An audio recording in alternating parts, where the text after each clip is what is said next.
Close to 75 Bhutanese families now call Kansas City, Kansas home. All are refugees within the past couple years as the U.S. opened its borders in 2008. The grassroots initiative called Kansas Bhutanese Community exists to help protect their native culture, but also to encourage friendly relationships with their new neighbors, the Americans. The top leaders of the KBC met in a member's home to share their personal stories, hopes, and fears. When government armies went mad and started publicly raping Hindu ladies and then publicly killing innocent youths of the community, then people also went mad.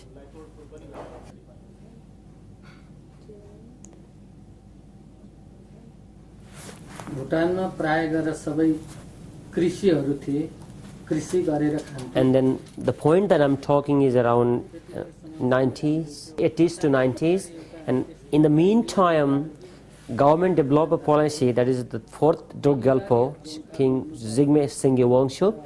He built a policy that they have to speak only one kind of language, practice one kind of culture, habit one kind of habit by all the people in the country, and these are the language, culture, religion and practice or norms of the ruling class. These are land of one people, one nation, where we only observe Buddhism. If you want to celebrate Hinduism and its practices, then you're going to leave the country. We used to respect Technal Rizal as our focal point in the government, and then the government was there led by the king. Then when the ethnic cleansing policies, chasing or evicting Nepali ethnic citizens away from country was started to be executed by the government, and then the majority of people who have known that was going to happen appealed the government via Technot Rizal, and then we in majority have appealed that we will follow this government, practice what the government says, but we want our religious, our cultural and our human rights to be guaranteed by this government. So when we appealed that, our appeal was not heard. Our activities that we used to practice were all banned.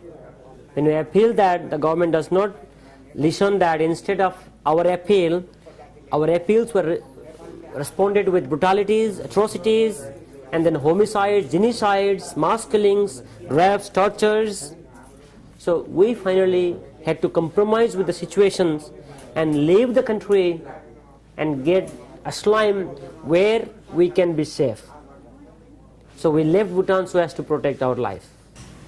If I talk about my personal situations, when everybody started to be torn of turmoils because of those catharses or those atrocities built or exercised by the government, we were 5 brothers in my family, and then we had our individual business. Then we used to lead our life on our own style. But when the situation in the country was going worse, 3 of my brothers were arrested. I did not want to get arrested and be atrociated against the severe types of punishment that the government was already giving. So as to escape from that grave and then save from the situation, I was temporarily thinking that I'm going to go out of the country for a short span of time, and then once the situation will be improved, I'm going to come back. So I left the country, Bhutan. When I left the country, I had my wife and a 6-month-old baby. And when I reached to Nepal, I heard a rumor in the community that those individuals who have left Bhutan, leaving their families or wives back at home, need to send their wife, or their wives need to attend the army barracks and prepare food for the armies. So I did not like my wife to go and work in the barrack because their life would be very pathetic. And then so as to prevent her from those misfortunes, I returned back to Bhutan border, sent message to the community or my wife, and then she came with my daughter, and we left Bhutan permanently. let me put a remark. Those ladies whose husbands left and went out the country used to be summoned to the army barracks, and then they used to cook foods and other eating materials for the armies in the day, and in the night they were compulsorily forcefully used for the sexual gratifications of the army personnel. That was, he might not have known that, but that was what the situation was. After escaping the brutal government in Bhutan, and then after waiting at least 15 years in refugee camps in Nepal, and then after resettling in America, the Bhutanese still don't feel at home. So when I came to the Kansas, there were around 14 families. I'm in a Bhutanese family. So most of the people, when I met them, they talked of the past lives that they had in Bhutan and Nepal. So I found that many older people, they were feeling lonely. Listen to that. We are economic worker. We have worked in Bhutan during our youth. During our adult, we have worked in the refugee camps. But when we are aged here, we don't have any areas to work. The rest of the time that we pray to the God, invoke for the peace, but we would like to work and continue what we used to do in the past. But we don't have anything to do here. That we can't just sit inside home and damp ourselves inside rooms. So we would like to request for specific types of work that we can do, engage and pass our time. I could remember the church people taking us to a program organized on Independence Day, if I'm not wrong. Yeah, it was Independence Day that almost all the Nepalese people, they were taken to Overland Park so that they could forget their sorrowful life here. They could just talk to each other, they could share their sorrows and happiness, and they will be used to the American situation. So slowly the people, they started schools so they could learn about the situation in Kansas and in and of the whole America. And the number of families that arrived in Kansas City also increased recently. So right now we are 75. like 70 families right now. So we could now just celebrate our festivals. We could organize different programs on our own. So I feel that life right now has improved a lot in comparison to the past. Once we resettle into United States, our youths who are tender, who are educated, they can adopt into the native society, native culture.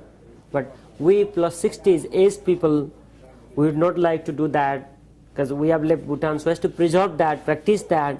And if we can have a temple here, we can gather, practice what we have practiced. We would like to teach our generation what we have practiced, what was our cultural norms, why we have left Bhutan so as to practice that. We would like to teach that generation, but we don't have any spaces available to do that here.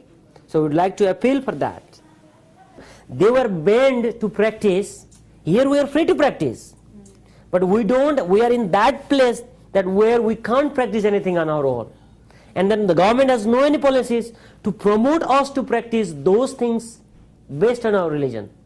Like if I'm a Christian, I can go hundreds of churches around. But if I'm a Hindu, where can I go? I don't have any places to go.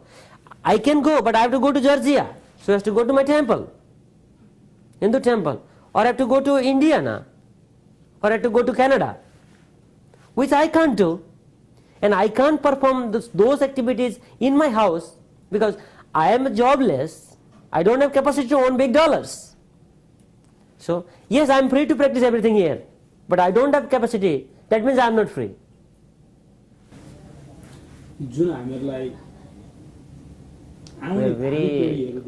We are fearing that our generation will forget our language, our culture, our tradition. As a representative or a leader of Bhutanese community, I am so worried that how we can satisfy our aged people who are asking for their cultural practices, how we can teach this culture to our generations. Thinking this, I am so worried personally.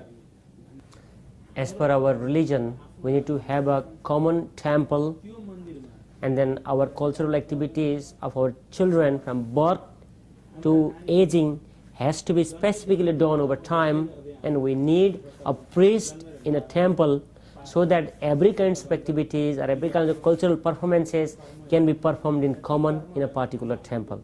But we have not been able to do that owing to lack of our access to facilities and our inability, economic inability to organize ourselves with that facility. Aviva Chomsky, professor and author, discusses 20 myths about immigration in her book, They Take Our Jobs.